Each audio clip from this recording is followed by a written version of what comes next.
watching Eye on India, and we're talking about what the GST Council is likely to approve on the 6th of October when it meets next. Mr. Godino, you've just heard what our panelists have to say in terms of compliance, and this is something that that the Finance Minister and other Finance Ministry officials were alluding to as well.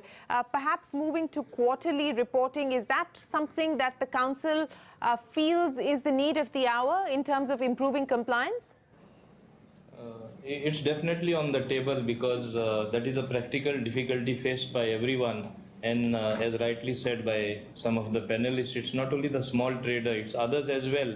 So if it is ultimately for the GST Council to decide, and as I said, it is for consideration in a very serious manner, and they will see things happening. That is all I can say.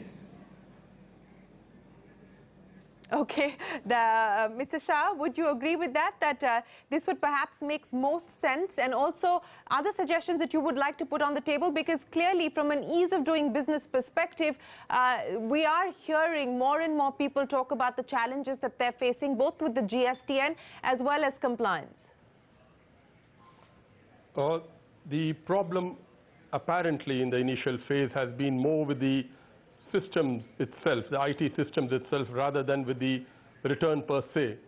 Because what is contemplated is that a GSTR 1 will get filed, and 2, which is the inward supplies, and 3, which is the matching and which creates the liability, would all be auto-populated where only validations would be required. That is how it was conceived. Obviously, going forward, this has not happened for various reasons with which I really do not want to get into.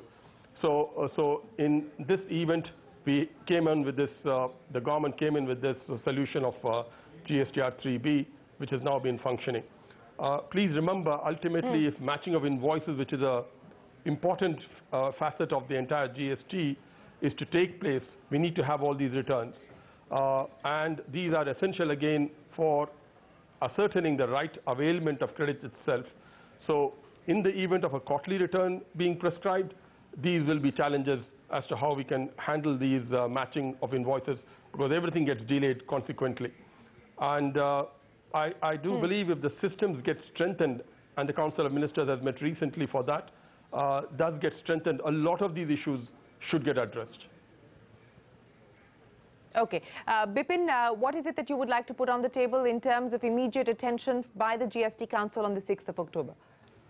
See, my view would be that we have to sort out the compliance issues. That's I think, primary on the agenda.